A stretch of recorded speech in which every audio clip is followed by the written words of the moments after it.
Then Anthony Ogogo versus Cody Rhodes. I thought that they were running a Cody Rhodes video package for this match, but it turned out it was a video package for the armed services. I mean, it was for Memorial Day, like that type of thing, but that it essentially was a Cody package because Cody's storyline is I embody America. Well, I thought like the silhouette in the package was going to turn out to be Cody. I thought it was like directly playing up like with the shots of like the different military members and everything like that. But I mean, it was also strategically placed as the lead in for this match. And Cody comes out and he's got Arn with him. He's got his old non-Snoop Dogg version of his theme. They've added some strings to it, so it's a slight remix, but I think people are happy to be rid of the Snoop version. So it's Cody Rhodes, Anthony Ogogo. This is Anthony Ogogo's 4th professional wrestling match.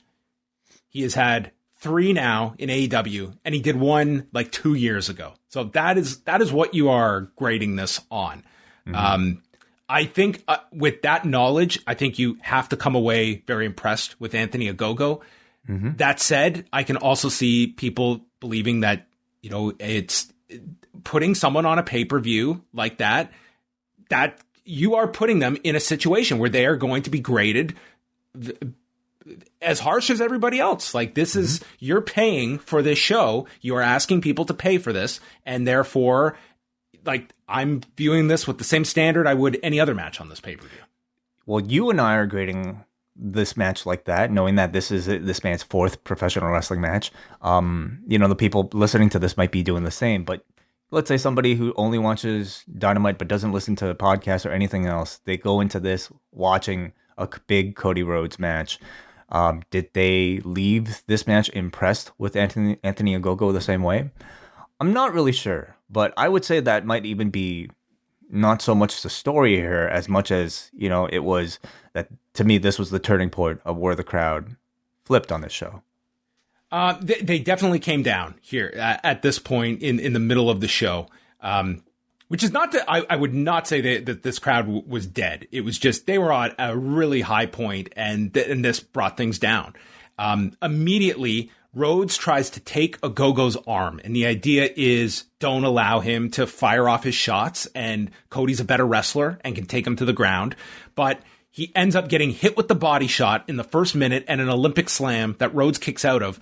But then Rhodes works on Ogogo's shoulder, and I thought Ogogo, for a guy, again, with this experience level, his selling of the shoulder was very good for what he was doing here. Rhodes got sucker punched by QT Marshall, and that led to Arn running after him with a chair. Ogogo gets cut on his forehead and then hit by a Cody cutter, and Rhodes tries for the crossroads. It's stopped, and again, he goes to the body of Cody before hitting an uppercut, and Cody lands under the bottom rope, thus he can't go for a pinfall. Ogogo tries for his finisher, the Governor's Hammer, and it's stopped when Rhodes attacks the shoulder and hits his Din's Fire, the vertebreaker, pinning Ogogo in 10 minutes and 55 seconds. I thought it was a disappointing match, and again, I don't think you put that on Ogogo because knowing the limited amount of experience that this man had, I thought this was way more than you would expect for somebody like him. And I thought he actually did really well.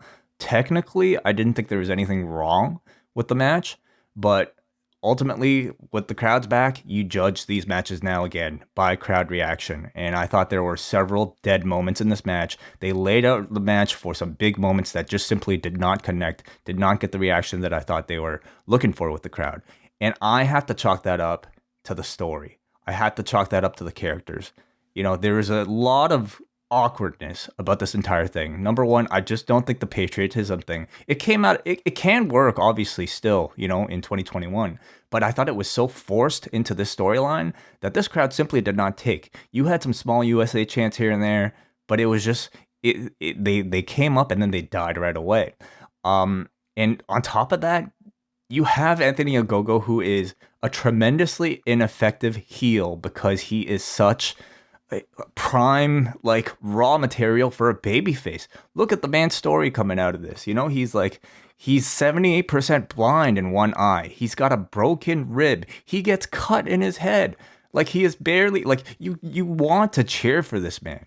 And I would say if there's what to be a big reason for the lack of reaction, maybe a part of it is the match, but I think predominantly it's the story. Yeah, I thought that this was, I would agree with that. I don't think people really got into the story of this. And I think you kind of just leaned into that. And I think they were just expecting that it was going to be, you know, I go back several years ago. It's like, if you think the idea of like the patriotic babyface is not effective, like if you remember when Rusev was still like a pretty protected heel, and they put Jack Swagger against him as like the all-American babyface. And dude, Jack Swagger was just nothing at this point. And my God, did some of these crowds just get so into it at the time. So it can definitely work. It didn't here.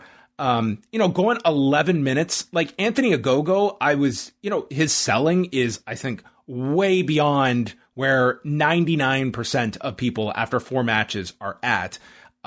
He does not have like that heel presence, that confidence that only is going to come with experience. Like, this guy is here in front of 5,000 people on a pay-per-view in his 4th match. And I think that certainly came through watching the match as well. It was throwing a guy into the deep end on a pay-per-view, and that's going to have its limitations in a match. But this was also the point where the crowd did kind of, dial it down, but would come back. So it wasn't like this was a deflating match, but this was the beginning of, I would say, like 2 to 3 matches that the crowd was definitely down. Mm-hmm.